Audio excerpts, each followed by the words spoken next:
What's the date today, anyway? Who knows the date? August 3rd. The 3rd. August 3rd, 1990. Yeah, I picked up the paper and the phone rang. It was Mary. I was going to take it into the bathroom and just take a leisurely bath, and I was stark naked. She said, "We're coming." Oh, no.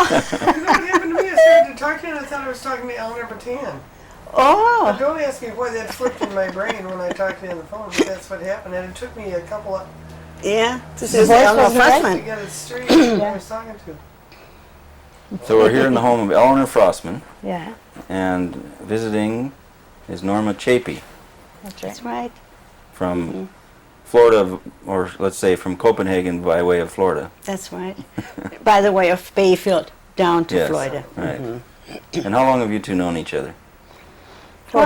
40 some years. 43. 43. Since How did 1947. you meet? Oh, in a little town, you know, we kind of get Gosh, I don't together. know. And Well, but you were here, Eleanor, is that true? Yes. And then you moved here? Or you came I here? came over to visit my sister. I've been visiting ever since. What year was that? 1947. And who was Kind of your, a long visit for It a is. while. who was your sister? I'm Mrs. Henny Clay, and she lives in Ashland. And at that time, did she live in Bayfield? Yeah, she lived in Bayfield then. And what was her maiden name? Her maiden name was Henny Jensen. My maiden name, Jensen. Norma Jensen. Jensen, Right. right. S-E-N? S-E-N. Right. Good Danish name. Yes.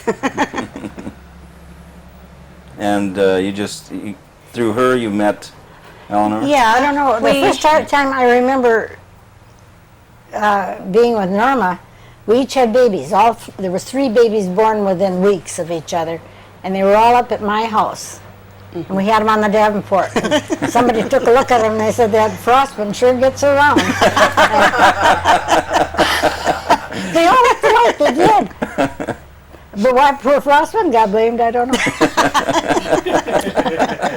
well, oh, that's funny, yeah. So then our That's children went to school together. And Yeah, well, Now, Norma, were you married when you came here? no, I went over to visit. And this is a funny story because I used to go down the beach and swim. I used to be a swimmer. And I was out swimming, and there was a lifeguard in by the coast. And I was looking down at the bottom of the lake, and I saw those big logs. And I thought, oh my goodness, there's alligators, you know, crocodiles. I didn't know, you know, what's the difference in fresh water, what. So I went on my back, and I backstroke in.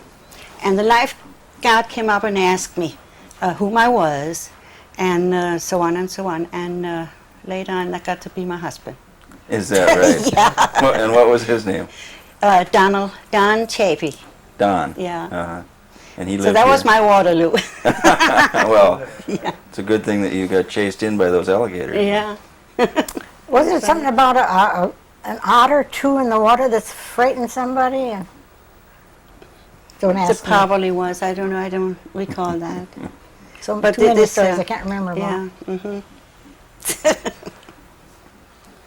And Eleanor, what about were your family from No, here I'm from originally? Cornucopia originally. My dad was a Cornucopia. boat builder, and my brothers were all fishermen. What was So- your father's name? Jones, Tom Jones. And there's still a couple of his boats sitting down here in the Is that right? Yeah. What are their names? Tom Jones. I mean The boat was named the Tom Jones. I believe it was my brother's to begin with. And he built boats up to, I guess, 50, 60 feet, I don't know. They had a huge, big shed that he used to build them in. in Corny? Yeah. It's the one that's still on the water. Uh-huh. No, that wasn't the one, Mary. This Where was it? It was not right close there, but it faced the other way, and it came into the slip instead of Okay. this other one is facing the wrong direction, because I remember it well. Because I remember one time being down to the beach. My mother had a whole bunch of kids, and she used to ship my brother and I down there to get us out of the way, I guess. And I was sitting on a log watching my dad build, and I said, "Dad, how are you going to get this boat out of here when it's finished?" And he says, never mind, honey. He says, I'll show you. And so the day came when I had the kingbird seat, and I was sitting there watching it, and he had a little bit of a shim that he had under some boards there, and he took a hammer and he gave that little tap, and it popped up right alongside of me, and that boat slid out of the building without a ripple. Is And that right? it's just like a photograph in my mind. I can remember it. And I was probably 5, Oh, 6 years old. boy. And these were all wooden boats, All obviously. of it. And they tell me that he did trigonometry in his head, so I believe he did, because he had to change those boards this way and this way, Yeah. and Did he have people working with him? sometimes, mostly he worked alone. Right. Because they did this all, they steamed those boards in like a horse trough, a big long trough, and they put those boards in there, and then they'd bend them to fit the hull. Right. Yeah, those were the good old days. And what about your mother? What was her name? Her name was Lillian Moen Jones, or Hanson, and she was from Norway. Uh-huh. She came over here all by herself when she was 13. And, By herself? yeah, Sent? she could say 2 words, banana and Manitowoc. And I don't know, the Manitowoc got her where she was going, but what the banana did, I don't know. Well, why was she sent here when she was 13? Well, her father had died, and her mother had 2 or 3 other children. So an aunt in Manitowoc sent a ticket for the oldest girl to come. Well, Annie absolutely refused to go, and my mother was one of the younger ones, and somebody had to use the ticket. You couldn't waste it, so they stuck her on a boat, and over she came. All right. What year was that, roughly? Oh, good Lord. She died in 51 at 72. So it must have been about 1875 in that area there someplace, yeah. And the poor little thing, she was seasick all the way over here. And probably that's where the bananas came in, I don't know. And landed in Manitowoc. And what was your aunt's Eventually. name? Aunt Trina, but what her last name was, I don't remember. I don't know. Yeah. Auntie Trina. And then, so then how did she get to Bayfield? Well, then to Bayfield, to Cornucopia? I mean, to Corny. Well, they put her in school, and she had gone to school, of course, in Norway from the time she was 3 years old. When you didn't know what to do with your kids, you put them in school. So she read out of the Bible when she was 3 years old. All the kids did. That was nothing unusual. And what was the question? I got off on a track. What was the What question? brought her to Corny? How did she get to Corny from Manitowoc? Well, they put her in school, and she finally got through the whatever grade it was. I don't remember that either. Probably the 10th grade, and then she was able to teach school in a country school, and they sent her up to Fish Creek, Wisconsin, and she taught school up there, and met my dad, and she was married the day before she was 17. Is that right? Yeah, Where's Fish Creek? Door County, way up on the end of Door County. It's the last place up there. And why was your dad there? Well, that's where he was born and raised. So he was from there, He was from Door Fish Creek. County, yeah. My grandmother was Episcopalian and built a little church. Now, whether you know anything about this or not, up in Fish Creek, eventually it got down to Swamico.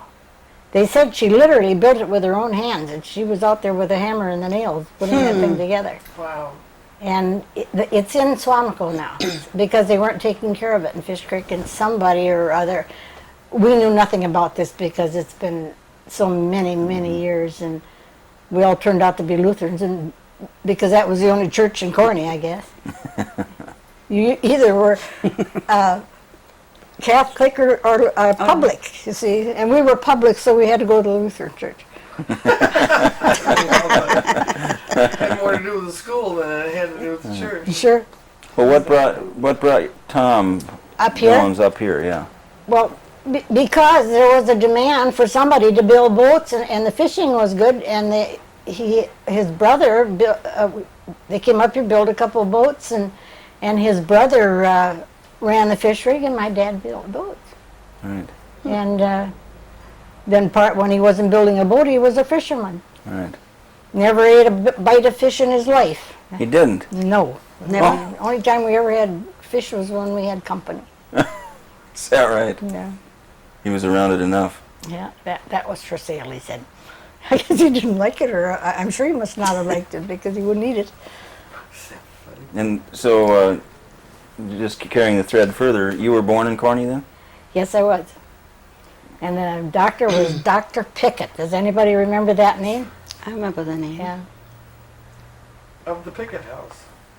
Now, which is the Pickett house? Well, next door to the old Marty house. Oh, yeah, that's right. In what Yeah. year? What year? Yeah. 1912. Hmm. And are you the oldest, or No, I'm the oldest girl. There's 3 boys, and then there's 5 girls. starting from the oldest? Who are they? Emery, Robert, Tommy, myself, and Mart, Mary, Alice, and Dode. And of all of those, who's still alive?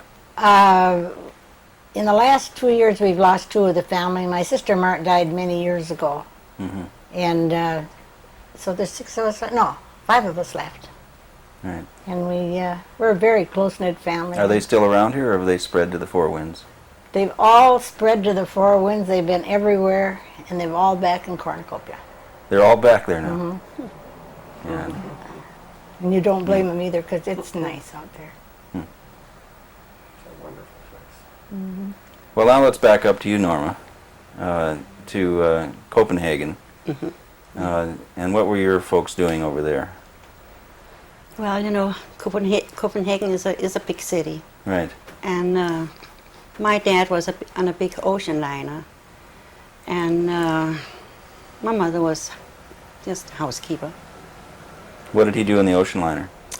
He was an engineer. So he'd be gone. He would be For a gone long very, period. very often, yeah. So, well, one time he was gone for 2 years, out to the San Francisco area and over to China and Japan, and Oh, boy. it's all over, yeah. Well, then, how did you all live then? Did your mother work as well? No, she didn't. My whole family lived in Copenhagen. My grandmother lived about 15 minutes away, so we spent a lot of time there. And I got interested in swimming because from when I was little, I was a little weakling, believe it or not. You were? Yeah, I was. And we had a very good friend that was a doctor and said to my mother, let her swim. So I did, and was training, and I was taken out for the Olympic in 1940, but then the war came, Right. and I had 2 world records in 4 times 100 meter. This is 4 girls that are swimming, each swimming 100 meter. Right. So A we relay. had, relay. Right. And we had one in 4 times 100 meter and one 4 times 100 yards. And it stood about 5 years. You had the record. Yeah.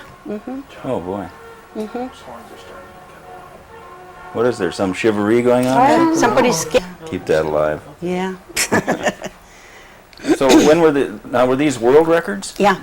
It was in 1939 and 1940. Boy, oh boy. And where were they set? There. You were set in Copenhagen. Well, that must have been frustrating for you that the Olympics were canceled. Yeah, it was for, well, I guess for everybody, you know. Well, isn't that how you got over here, though? Didn't you? No. Well, then I've told a lot of lies. Oh, you must have, no. Because I told somebody your coach brought you over here. No. Well, how My mother came over here because we were going to visit my sister. Oh, yeah. Yeah. Now, So- who else is in your family, Norma? That's all we have. You were a single child? One sister. Yeah. It's, Yeah. And you're the sister you came and visited here. She came over first. She met her husband in Copenhagen. He was he was on a secret mission over there, and in for the service. What was his name? Søren Petersen, and he lives in where does he live? In Fort Lauderdale? Yeah. No, West Palm Beach. Uh-huh. And and he isn't very good. He's kind of. And what about your sister? She lives in Aslan. And what's her name again? Henny. Etty. Henny Peterson. Henny. Yeah. Right. Well, now her name is Clay. She got married again. Right. So were you married before? I was married before, yeah. So that was In after you Copenhagen. were after the 40 Olympics, and you were still in Copenhagen. Yeah. Right. And married to whom? His name was Kurt, K-U-R-T, Hanson. S-E-N. Right. And then when did you get divorced? Or I got divorced about a year before I came over here. which was I came over in 1947, right 47, after the war. Right after the war. Yeah, in fact, I was in the underground when we were occupied. And I was teaching, by that time I got to be professional. And I was teaching swimming and coaching. And somebody came and asked, you know, if I would like to help out in the underground. I said, I'd be very happy to. Right. So there were some hectic days, never know, going to be alive the next day, you know, boy. and so on. And in the underground, what kind of things would you do? Well, You'd be asked we to are gathered in little groups. My group was that the English paratroopers came with new weapons. And then the group I was in was taking it home, to my home, and separate them, trying to put them together again and see how they worked. And we were about 7, 8 people. And we did that for some time. And then all of a sudden one day, the group leader was asking, said, well, we're going to meet again tomorrow. And I had such a funny premonition. I said, you take all the stuff home with you. And he said, why should we? It's more dangerous to take, you know, to move it back and forth. I said, I don't know. I said, you take it with you. So, okay, so they took it with them again. And it was a Tuesday morning. This was Monday. Tuesday morning, about 5 o'clock. I lived in a skyscraper over there. And you have to take the elevator up. And could come in the to the elevator, I have to push a button because downstairs he would, you know, push a button. So I didn't hear nothing until the doorbell rang. And I kind of was tired, and I got up, and I had a little dog, little cocker spaniel. And I never even looked out. You have one of those, you know, peekholes that you can see whom that is. And I didn't. I was too tired, and opened up the door. And the first thing I get in my stomach is a machine gun. Oh. And here's the SS standing outside. There was 4 of them, 2 soldiers. And for a minute or so I thought, should I slam the door in and run out through the other way, the back door? But I didn't have time. So, well, we have all been kind of rehearsing what to say, you know, and so on. And he took me out in the kitchen, the SS, and a quisling. I don't know if you know what a quisling is. It's a Dane that has turned, you know, to the Germans, and 2 soldiers. And they went in and ransacked my house, turned drawers upside down, trying to find something. While this SS man had a little book he took out and started questioning me. But he couldn't catch me in nothing. And, well, anyway, he said, we know you are in something, he said, and we're still going to get you. So, well, try it, you know. So then when they left, they did go out through the back door, and there was 2 Germans standing out there. So it was a good thing I didn't try. That's right. Because I would have been shot. Yeah. Yeah. Look, we have to change tapes. So Fundamental difference. Yeah, really. Is that he didn't. Yeah, he wasn't too enthused, and He wasn't involved in. no, underground he or anything. wasn't. Wasn't he making raising tulips or something? Wasn't somebody told me that? I told that lie too. Well, was it that your husband was just apolitical, or is that he No. wasn't a sympathizer? I really don't Or don't know. He was a wonderful man, really, and a person. And I just don't know. I don't think. I don't know if he was scared. I don't know. But I he never wasn't willing really to make did. a stand like you were. Yeah, right. Yeah. Right. So in 1947, Yeah. you said Then you're divorced. I was divorced before. I came over in 1947. Divorced yeah. in when? 46? Oh gosh. During the war. Yeah. Yeah. It was. Was it 45 or something? I think it was that Right. I can't remember right now. And journeyed here to Bayfield. Yes, my mother came and asked if I wanted to come over and visit my sister.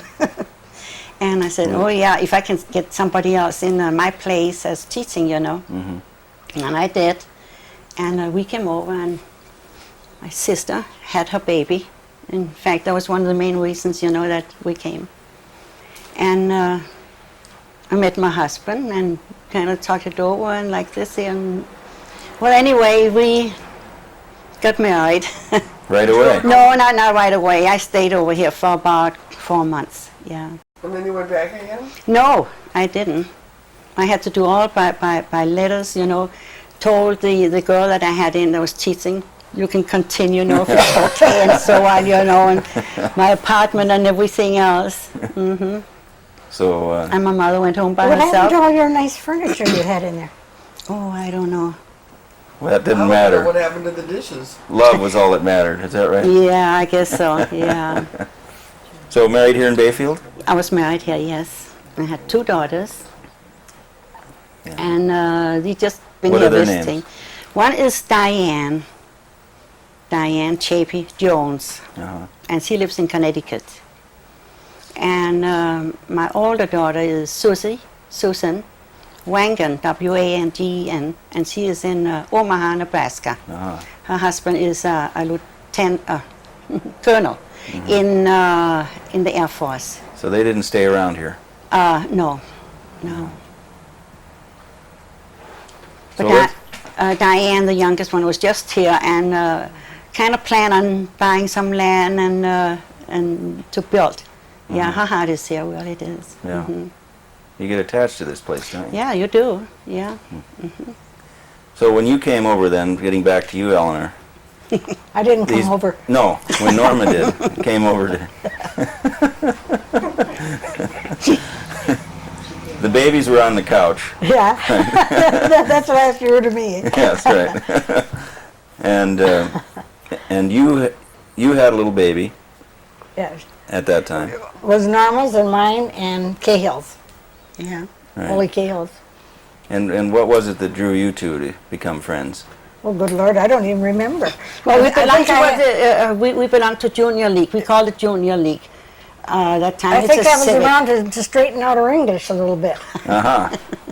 Yeah, what happens when there's a lot of that gray misty stuff outside?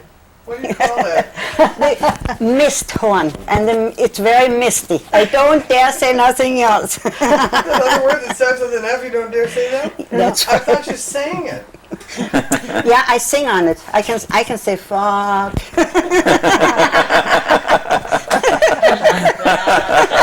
I have been in situations, I tell I was supposed to ask you that one from somebody now, I don't remember who. you. Yes. So, The weather. yeah, Joyce Erickson, that was a good friend of mine. She sat up there for hours and hours trying to say it, you know, to tell me how to say it. Just like a rock. R-U-G. It's the Danish language is kind of hard. Yeah. So we can't really come down to where it's soft. So usually when I'm talking about a rock, you know, I have to spell it so people will know what I mean. Tell them what your sister said when you went to the... Oh, no, I can't say that. You know I won't tell them. Oh, now what are we? Ask her what happened to Tom the night she Oh, got yeah. married. What happened to Chum the night you got married? Oh, no, that was after we came home. Oh. Okay. After we came home. What do you call it? The people came up and... Chivalry. Chivalry, yeah. My husband said, oh, it's one knocking on the door, and he said, oh my goodness, there's a horse outside here. And I said, a horse? He said, do you want me to go on it? So I said, well, why? Well, that's what they do, you know. So he said, I'll go on and I'll come back after a little while. So I see him coming up on this white horse. And I was just still thinking, what's going on here, you know. And I thought, well, it's funny they haven't got one for me. You know, really, I thought. So off he took, and it was quite some time later, and I went down to see where he was. Well, now, when you do this here, you have to go down to a bar Right. and pay for everybody that comes in there. And, well, I didn't know that either. so all of a sudden, I saw his dad's car. And I stopped, and his dad opened up the door, and my husband is falling out from there. A little tipsy, you know. So then that was it. That was one of the Highlights of your, that was your honeymoon. I can remember that, and I was a little girl. Can and I you? can remember seeing this horse on the corner and come getting up on it. That's all I remember. Oh, that's right. It's a lot of things. Oh, there's a lot of stories with Norma. Oh, gosh. Well, now how about what are your kids' names? Well, I had 4. John was the oldest, and he was in the Navy and got pneumonia and died, so he's been dead No. 14 years now. And then I have a son, Jerry, who is a hospital administrator, works for the Veterans Administration Where is he? in Washington, D.C. He's in central office. I have a daughter, Jane, who is a data analyst, and she works for Minnesota Power and Light. And Josie, my youngest, is the artist who paints all my pictures. Ah, And she's a honey. She really. where is she? She's in Wisconsin Rapids, and she works in a photography shop. I should show you some of those pictures that she takes now. They're beautiful. I don't know if I've got any. I think she That's took all them. you had. That's all the children you had. That's all the kids I had. Yeah. She didn't have any more, did I? So besides the junior league, what did you two do Do together? together. Well, we went out. We cut each other's hair a couple of times. Looks like alfalfa. Oh, and then we, well, my husband had a boat, and he had a boat, so we would go out to the different kind of islands. Very nice. And just get together. Picnics like, and yeah, friends. And Well, I so lived on Stockton for about, must have been 10, 12 summers. you did. Yes. In fact, they just tore the cabin down this year. That was, our house was right on top of, above the dock. And we'd go there as soon as we could in the spring. We'd stay all summer long. My kids came home, you didn't know if they were white or Indians. They were so brown. You were there the whole summer. Yeah. We came in What one was that summer. like, being out Oh, it there? was just wonderful. Were there other families out there too? There was 4. It was Grandpa who and were Grandma they? Frostman and Edith and Powers. What was his name? I I can't. can't think of his I name can't right now. either. Oh. Anyway, the Powers and Les Cornell, and then everybody had hired men. And they had a regular bunkhouse for the hired men. They had a great pool table in it. Yeah. How did you know? Because I've been up to the ruins and the slate for the pool table is still there. And we tried for years to figure out how to get it out of there. Oh, I'm sure the park has taken it all out now. I Yeah. think so, yeah. and I just loved it though. So the men, they were out there because there was fishing. Fishing, right? they had it. And then the boat would come by. And every day the pickup boat would come by and pick up the fish. One came from Booth and one came from out of Elkeen. And they brought us ice and groceries, and we had better service there than we had in town. Grape Sake, yes. So you didn't miss town Not a during bit. those summers. And we got to know a lot. Always had somebody there, you know. They used to come down from Duluth, and we had a nice dock there they could tie up to, and sailboaters. We had a couple rides into town that took all night and all day and were horrible. We had a speedboat. We could come in and go, you know. Now, what years would this have been? Oh, I think starting in 40. before I had any children, I was out there a lot, and then I was married 3 years before I had John Ames. So I think Josie was about 6 by the time we quit. So that would be 54, 55. So it was 15 years at least. Right. But then the kids got so they didn't want to be there. One had to go to the skating, and then the next one was going to a birthday party, and the third one had to see a movie, and so we spent all our time coming and going.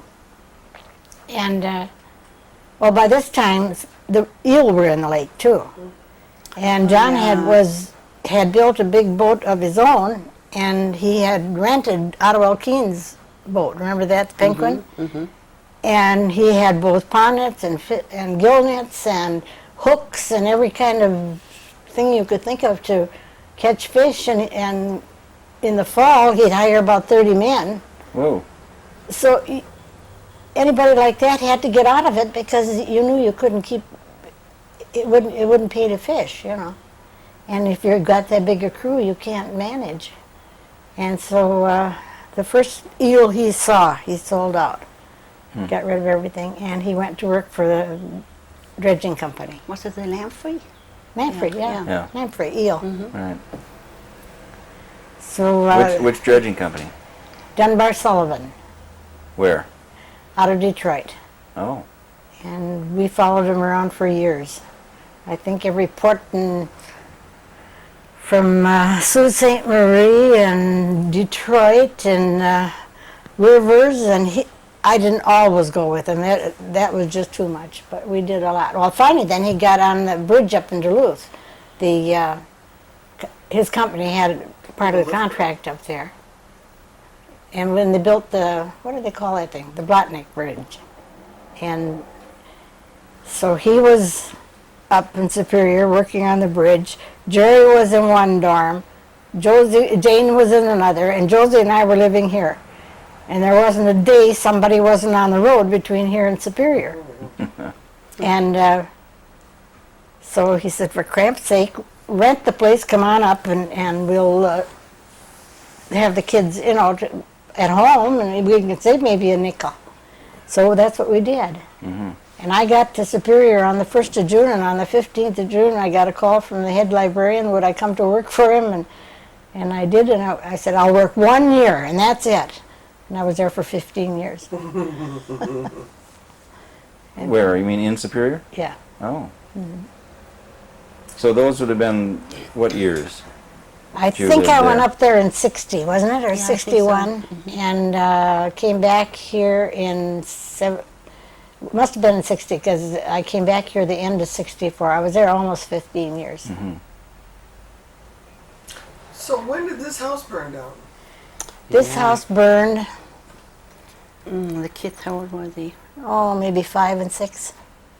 Not any older. Josie was born at 40, when were they born? 49? Yeah, 49 and 50. Yeah. Mine was, 49. And so it must have been about 55 on the 13th of April, Friday the 13th of April. I remember that, but I don't remember the year. And it was funny. Do I dare tell that story? Yeah. Sure. I was working in this library over here, and I just got home, and John had made dinner. He had a nice dinner, all cooked, and I said, I'll make some salad. And I'm standing chopping up a head of lettuce, and I looked out the window, and Dickie Anderson, you know who I mean? I saw him coming down the pike, you know. My kids used to tease him, and he'd come rap on the door, Miss Frostman, your kids are teasing me, and he wasn't quite bright. So I thought, oh, those darn kids been teasing Dick again. And he rapped on the door, and I said, oh, okay, Dick, come on in. And he came in, and he said, oh, Miss Frostman, did you know your house was on fire? Oh, no. Hello, Miss Frostman. And the fire alarm sounded. So that's how I knew my house was burning down. Oh, I boy. always chop lettuce when my house burned. Oh, gosh. And so it burned so far that you couldn't rebuild it. It wasn't one of the nice houses in town anyway. There was not good woodwork or or floors or anything in it, and it was laid out so goofy that we were looking at your bank, you know, we couldn't see anything, so we just turned the house right around. But the only addition we made to the house at all was about 5 feet here to straighten out the house. The rest of it was the original rooms, in fact. So they used to call it one of the mansions, baloney mansions. It wasn't. I like it better this way. Yeah, this is really nice. And how long have you been here by yourself? How long have I lived alone in Yeah. this house? It's 13 years now. Mm-hmm. Our husbands died the same day, or the same year. Yeah, Is that right? Yeah. 1977. Oh boy. Yeah, we've had a lot of... And we're very good friends, and then all of this happens. Oh. That was a rough year then.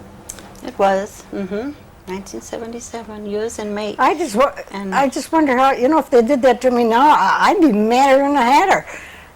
Why? Those 2 years when John died, and then when Big John and Little John and Yeah. everything else that happened, Mart died, holy man, it was like one long funeral procession. Oh. And I said, I'd be madder than hops now. Back then, I guess I was numb. Mm-hmm. And Norma had it tough too, because Chummy was sick for a long time. My husband dropped over dead. All my relatives dropped dead. See, they always tell the story on my dad. You know, he lived to be 100, and he'd never spent a day in the hospital. So they finally that day he wasn't feeling good. They said, "Come on, Dad, we're going to take you into the hospital." And he said, yeah, he'd go, which is very, very unusual. But anyway, they took him in, and when they got there, my brother said to him, "Come on, Dad, I'll help you undress." And my dad says, "I've been getting undressed for 100 years. I don't need you. I'm sleepy. I want to go to bed." And he took off his clothes and climbed into bed, and half hour later, he was gone. Yeah. Yeah, Isn't that amazing? Wow. Yeah. yeah. He'd never spent a day in the hospital. But Chum was sick for a while. He had emphysema, yeah. He used to be the postmaster for quite a few years here. Uh-huh. You can't tell us the story about the turkey, huh? No, not the turkey, but I can tell you about the one over from the island. No, you remember what we heard over there? Oh, yeah. Yeah. I That's don't believe Stockton. it, so that... Well, my daughter was here the other day, and she said, "Eleanor, it's right. I was right there with my mother." Well, it was such a beautiful day in the first part of August, and we took off. We always had a boat, and we went over to Stockton. And behind, when you turn around, there is Anderson Bay. So my husband and my oldest girl, she must have been about 9, 10. No, she must have been about 10, 12 years old. Went up to pick blueberries, and the little one and I, we were down by the water, and we just kind of splashing around, going swimming and so on. Came in, and all of a sudden, it was a beautiful day. You could hear the seagulls out over water, and a little bit breeze in the trees. Mm-hmm. And all of a sudden, I hear far away, like boom, boom, boom, boom, boom, boom, boom, boom, and I thought, what is this? And then it got stronger, and it got stronger, and I thought, finally I thought, I got a year in my mind, something about 1864, I don't know why. And I looked around, I thought, we are in the 1900s, it can't be. It was the war drums of the Indians. Mm-hmm. And there's a little trail going from where we were over to the other side. And actually I stood, and I was watching. I could just see them coming down, turning. And I thought, my goodness, what's going on here? And I kind of tried to tell myself it's the trees, you know, but it wasn't. So finally I went up to my husband and I said, I want to get off of this island right now. And lo and behold, he said, okay. You know, otherwise he would make a big issue out of it. So he went, we went in the boat, and we turned around, and he said, what did you hear?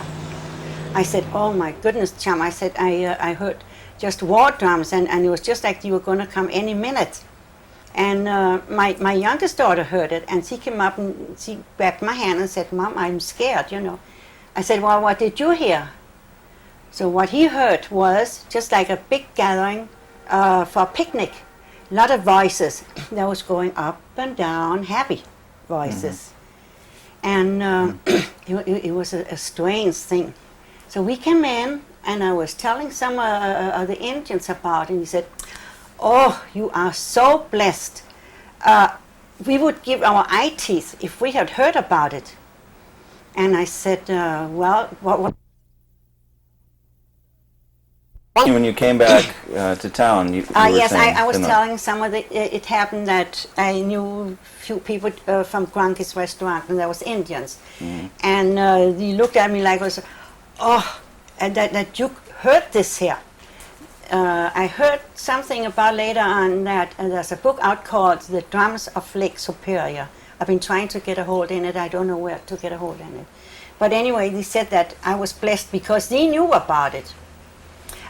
It happens on a certain time of the year where the wind is just right and everything is just right. There is caves over there. And this here has been recorded. They say it has been recorded from years ago, probably 1864, with the number that I got in my mind. And when everything is just right, it gives it out again, just like it was. But I know it's. I know what I heard. Yeah, you Well, heard I- it too. yeah. See. Mm-hmm. And when I mentioned it to Warren Nelson, he'd heard the story. And we A lot were of people there. heard it. Can you imagine? Yeah. Yeah, that's exciting. Yes, it was. But Eleanor, I'm a doubting Thomas. you don't. I lived there on the island for how many years? Many years. Yeah, but you and- weren't over on the other side. Oh, Henderson? yes, I was. I picked enough blueberries to have blueberry pancakes the rest of my life. And you never heard the drums or the voices. Or, Well, I did. no. Well, things were just right. I used to hear the noise from the caves, the Did you? echo. Yeah, story about it, yeah. You could hear the echo coming out because the water goes in and when it comes out again, it echoes from one side of a cave to the other if there's a pretty good sized sea going on. And it makes different sounds, This year was just completely still. Completely still. Yeah. It was eerie. I've got even a better story than that, but it's a big lie, so I don't even tell it. Well, let's hear No, it. this year isn't. Let's hear it. No, I'm not going to tell it. Well, what, we should stop now. We've had bullshit before. Plenty. Well, there was an old man, the story is just dumb. There was an old guy, his name was Mr. Bernard, and he was a dyed-in-the-wool Catholic. In fact, he was raised in France and got over here somehow or other, I don't know how. And he wouldn't let the kids go to a dance during Lent. And of course, they sneaked away and went to dance anyway. And oh, he was just so upset. He told the story about when he was a boy in France, a bunch of them got ready and went to a dance. And after the dance was over, they were quite a ways from home. And when they got outside, there was a horse standing there. And this happened to be a white horse, too. Anyway, they started piling on. There was about 30 of them, my gosh. They kept coming that horse? on and on Oh, and not on. on the horse. Yeah, all on this one horse. It's like that Indian story. See, there were a lot of them. But he was way down by the tail. When the horse started up, he fell off. And you know what? They never saw any of those people again. That was the last they saw them. And that's true. Oh. And I don't believe that either.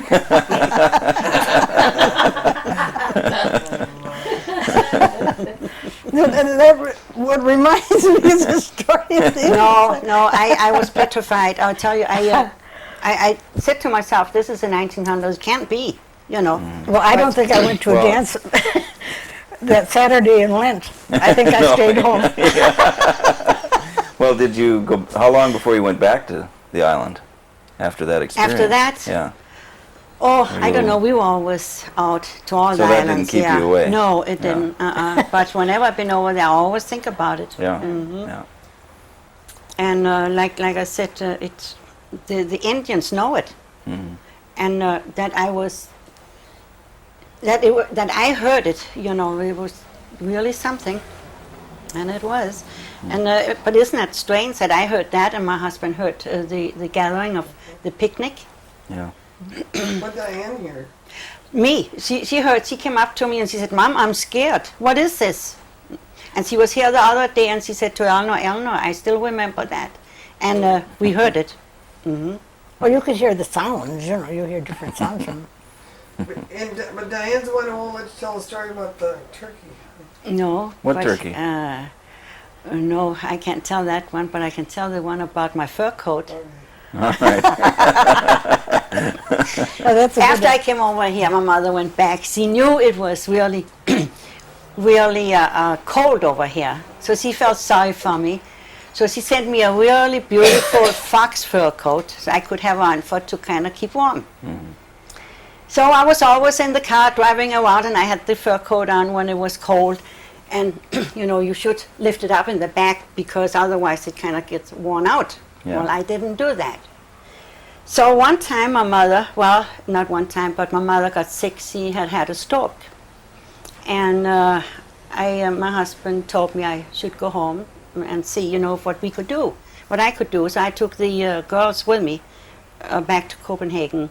Well, before all of this here, I thought, oh my gosh, because I looked at the coat. It was a little worn out. It didn't look that good. So I thought something have to be done, you know, because I wouldn't like my mother to see this here, you know, even if you maybe not even think about it. So I called around to the fox farms around. Maybe I could get a little piece of fur, you know, and no, they couldn't do that. So one day I went up to my sister. She lived here in Bayfield, and she had a beautiful big collie dog.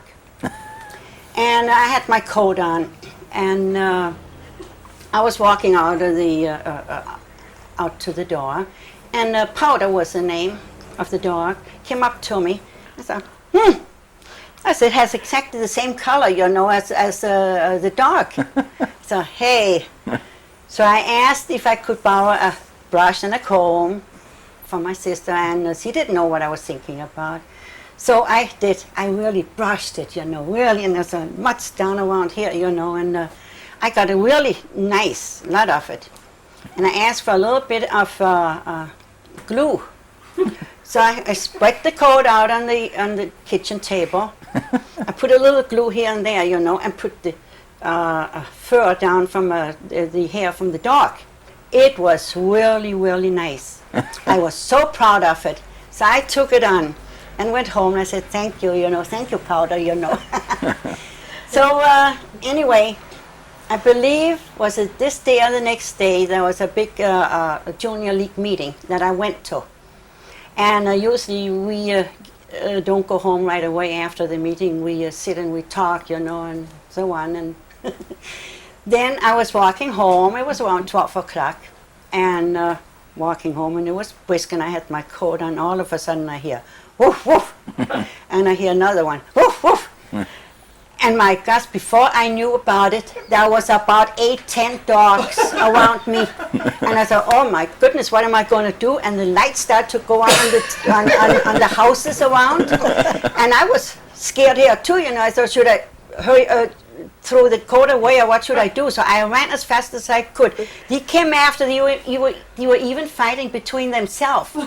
I couldn't figure this out. Well, next day I talked to my sister. Well, I came in, and my husband said, my gosh, what's going on here? I said, look here, I think it's my fur coat, I don't know. So I found out next day that Powder was a female and she was in heat. So that's explained it. And this is the truth. Yeah, that's the truth. Yeah, it was. I never lived that one down. Well, now, is that when you lived down next to Mary Hudak and No. Fern? No, I lived up where Susie, Shovik. Yeah. Mm-hmm.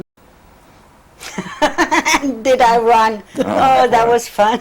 Well, it wasn't so funny really, but can you imagine? Yeah.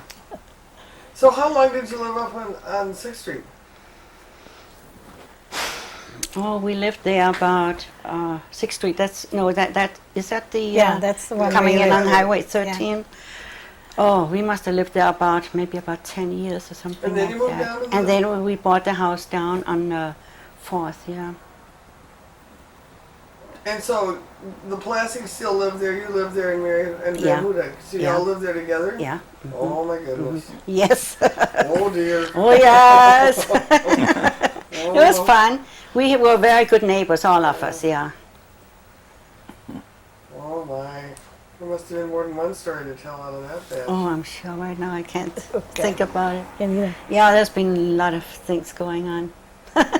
That's funny. a lot of things in the island. I'm trying to think if there's any stories from out there. Lots of them, but try to recall them. I remember John told a story about one Christmas Eve. Henry Johnson didn't come in. They were the two fishermen, you know. And John had a boat that had a diesel engine, and it was the only one in town. So they came to get him to go look for little Henry because he didn't show up. And he was looking for a crew, and there was a what was his name now?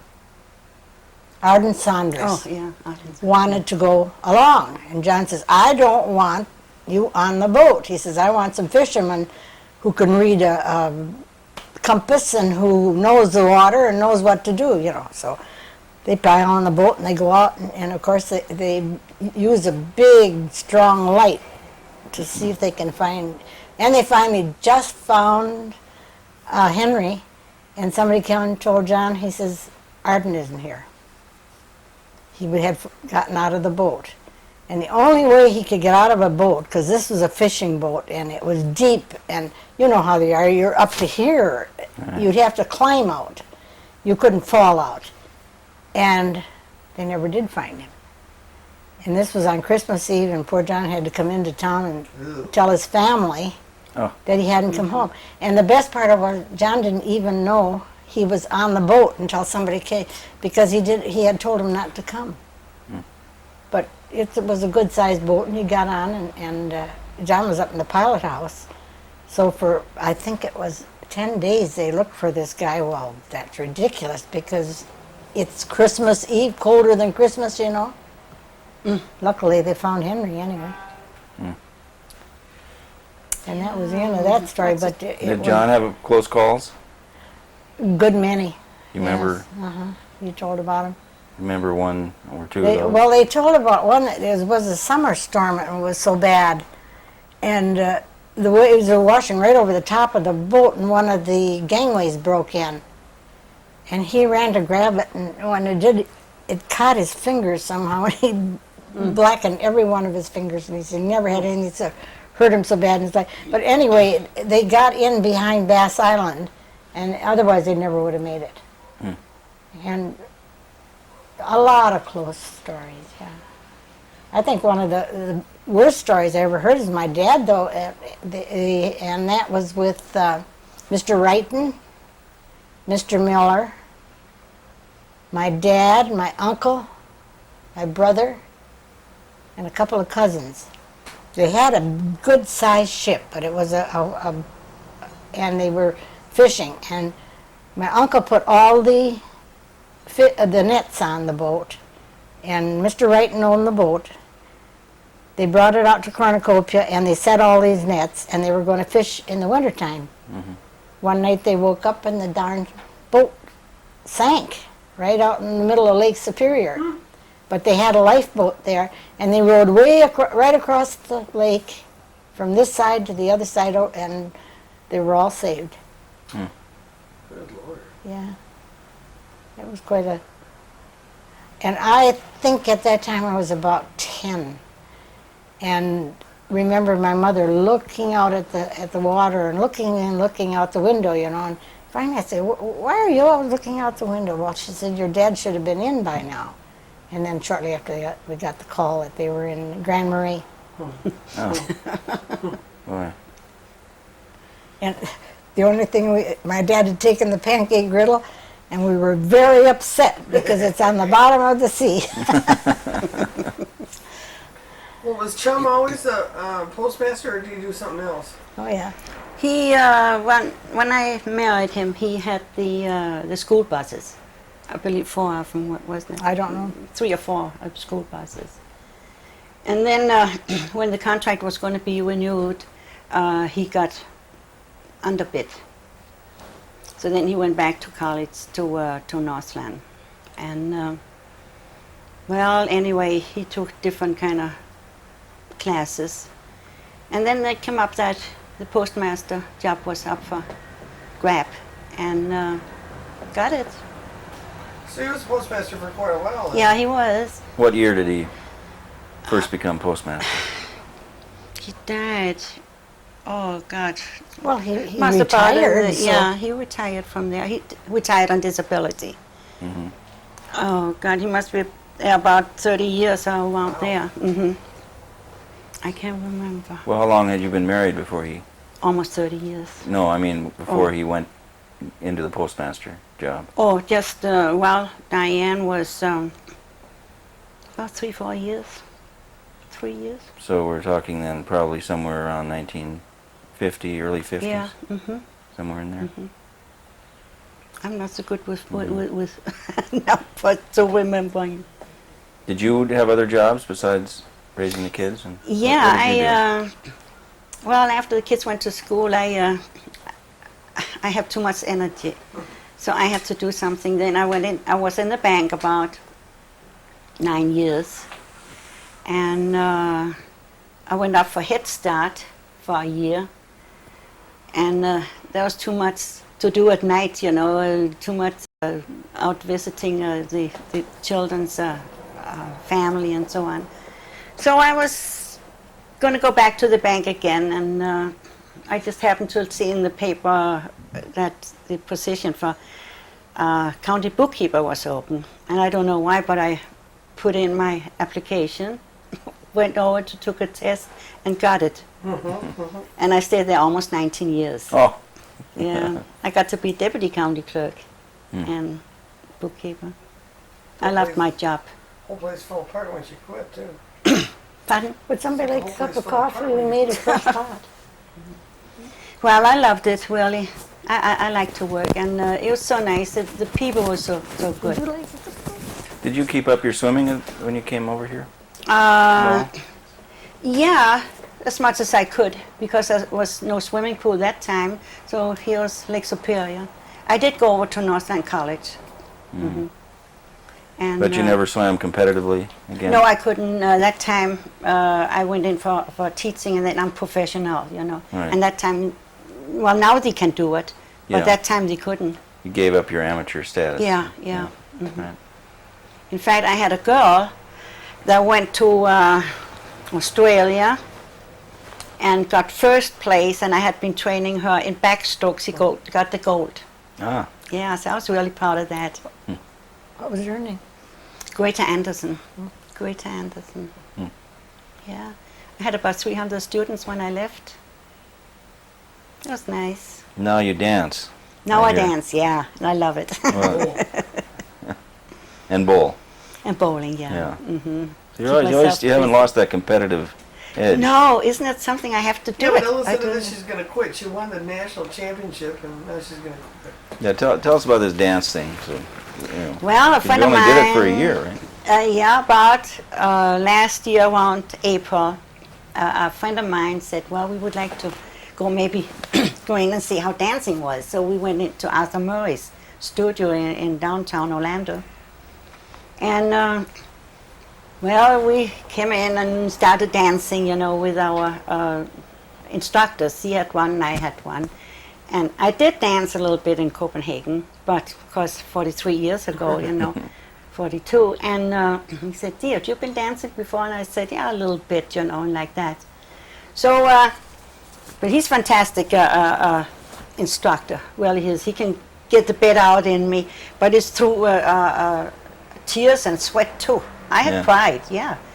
And so, oh, this is it, I'm going to quit, you know, but I'm not, I'm not a quitter, I'm going to lick it. So, so that's how it was.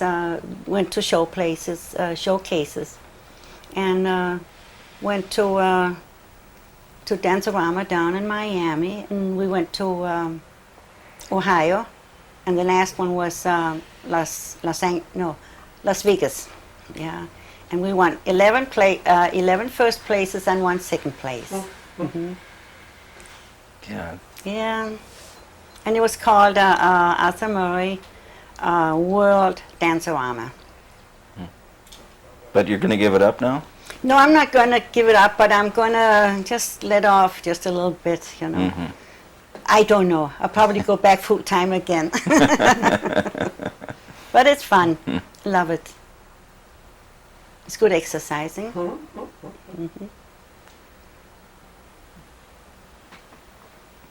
So- I wish you could tell us about the turkey. Yeah, I'm getting so damn curious. Really? Okay, what were we? I was Touch it saying again. the time your house burnt. Yeah. I was sitting down at the beauty shop having my hair done, having a perm, and everybody said, well, there's a fire up at Eleanor Frostman's house. And I said, oh my God, my kids are up there, you know. So I jumped out of the chair and I ran up here. And of course the kids were fine. But then the fire department was here with all the water and everything else, and we were hauling out stuff, you know. And every time I was just like drenched. Well, anyway, it was funny because her son, John, wouldn't get out of the room where there was Yeah. a television, and even the house was burning. He didn't want to go out. He wanted to see it finished. Yeah, her Diane, her youngest, and my youngest were in the bathtub upstairs.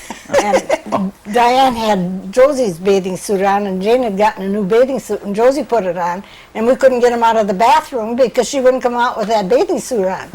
Oh my Our God. sister would see it. Yeah, that was a day, all right. Yeah. I'll never forget it. I can still see Dick coming across the street. And he came real slow, you know, just plodded down. He says, my mother sent me. To laugh about that. What else do you remember from the? God, yeah. From houses? Yeah, well, from whatever. From- Those funny things I that went think one on of the here. funniest stories I'd ever told, but it's almost an in story because you have to know the people involved. But these two were invited to a real fancy place. In fact, it's the house above you where, who lives there now? Oh, Jeeves? Jeez, I live. And the director of Booth Fisheries lived there, or the Oh, Wallstead. Wallstead, yeah. And his wife was a very formal, fancy lady, and she put on this real nice party for Norma and her sister. And during the course of the afternoon, sister had to go to the bathroom, We were up there for dinner, yeah. yeah, or whatever it was. And so she said to Norma, I have to go to the bathroom. And "Oh, yeah, you can go, she said. And so she got up and she says, excuse me, I have to piss. It's okay, we, you know, I thought, well, it's Well, nice she to ne- say that, you and she know. said, excuse me. Yeah, so I just nodded, you know. That went on a couple of times, and all of a sudden I thought, "Gee, you know, it doesn't really sound good. I think I better ask my husband, you know." So one time I came home, and after a dinner, and I said, Tom, I said, when Henry have to go to the bathroom, he says such and such, you know. I'm going to repeat it now. Why not? That's your favorite word. And he said, whatever hair he had, it wasn't very much, but whatever it was, he stood up like this, and he said, she doesn't. I said, yes, he does. But is that correct? He said, oh, God, no, don't ever say that. What? I said, what are we going to say then?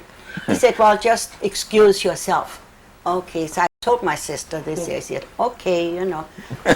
Oh, my gosh. But I don't think that they really understood it, that they heard right. Because, you know, they were just kind of blank look on the faces, you know. It might have been from shock, too. Maybe that, yeah. I think it was. Gosh. Because the story went all over town. Believe me, it wasn't contained.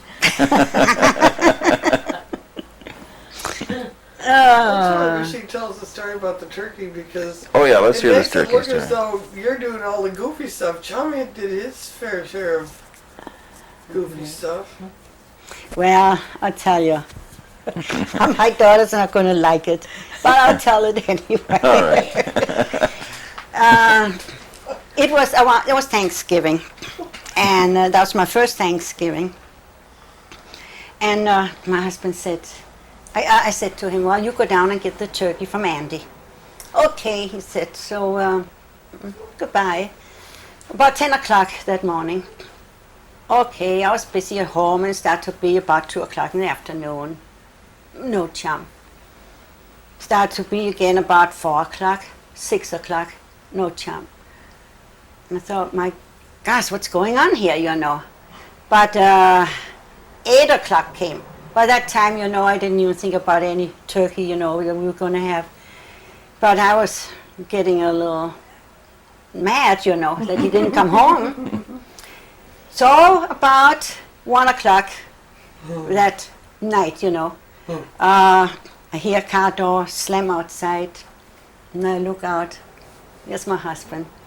Somebody took him home with a turkey under his arm, and he'd been sitting in there, no eggs.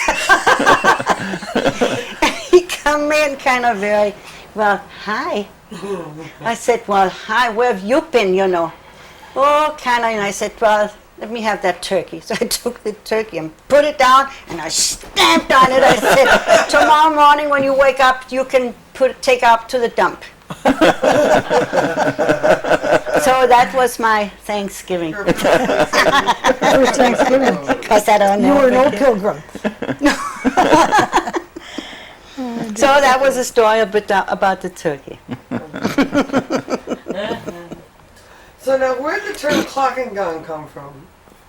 Clock and gun. Where we going? That's every time we say, instead of saying cheer. What did you say? Clock and gun or Yeah, something clock like and gun.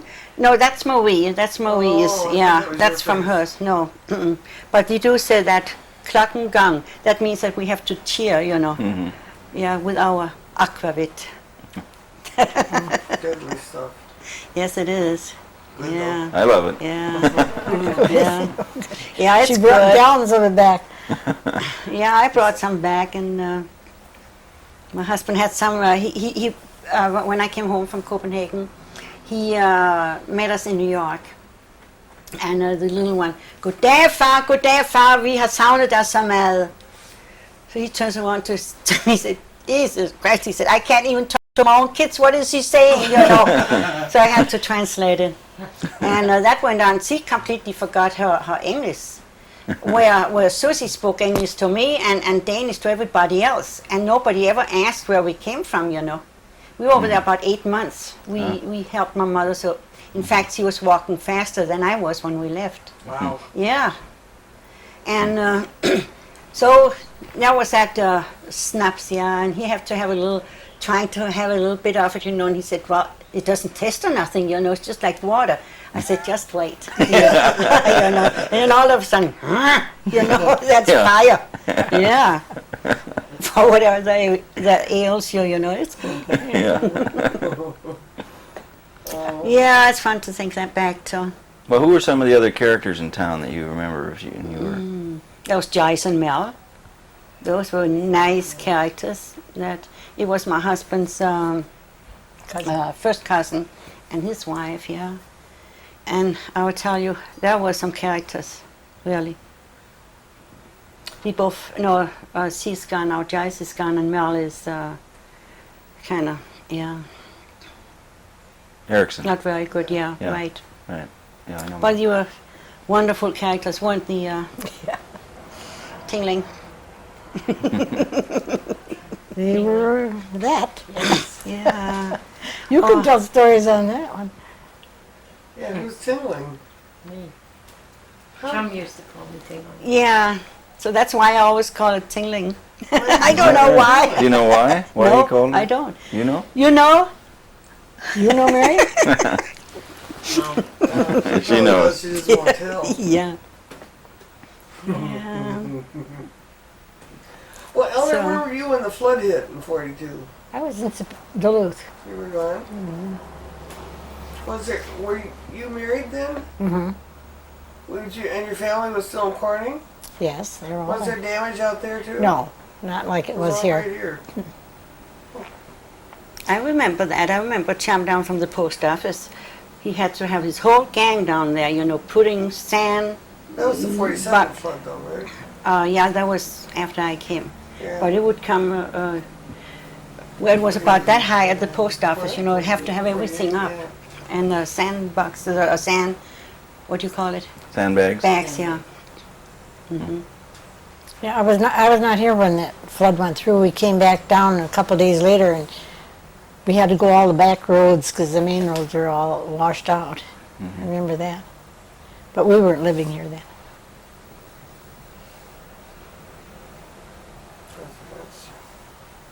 It's about the time we started roving. I remember another time when we were on the boat. My mother was over here.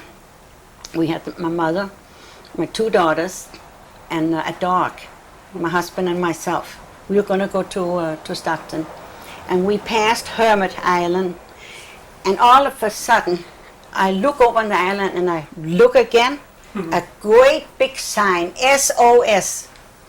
I thought, gee, can that be right? You know. So I kind of, my husband on the back, and I said, do you see the same as I do? Yeah, he said, it's SOS. Let's go and see what it is. So we went over, and it was very, very choppy. And here was a young man standing over there, you know, waving to us.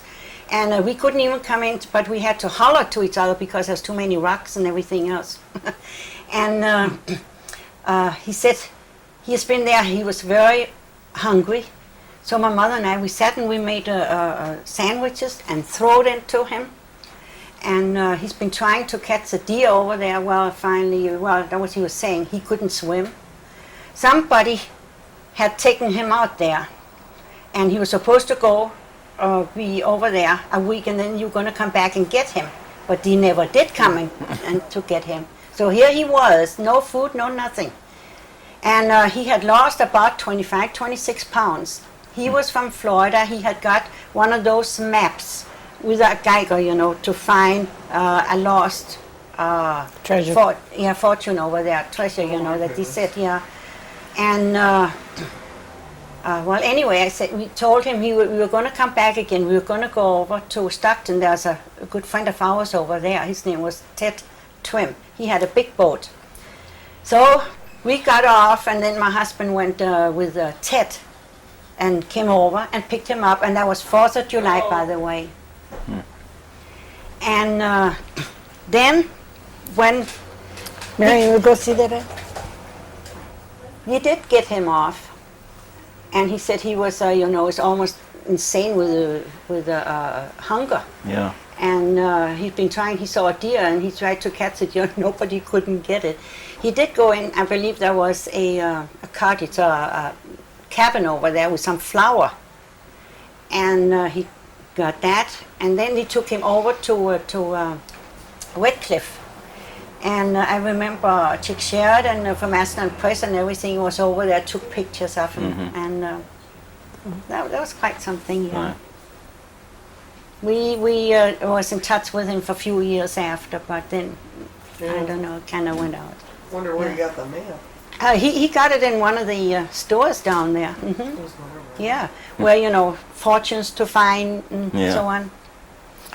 Well, there's been that story around for years and years. On one of the islands, supposedly, there's a fortune buried. Yeah. But Was that the English for money for the whole service or whatever, yeah, whatever it was, yeah. So, that's another one. But I don't nobody's believe. found it. Nobody's found it. Some, Yeah. Do you ever go not, looking for it? not where we I know don't of. believe that either. Some might have, I don't know. You're practical. Very You're a much so. realist. Yeah, very much so, I'm afraid. I've never seen a ghost. No fairies have been around, even when I needed them. I don't know who's out there. Some people that reserved a room. Oh, can you excuse me Yeah, just let's a take minute? a break. But wait, we How got about-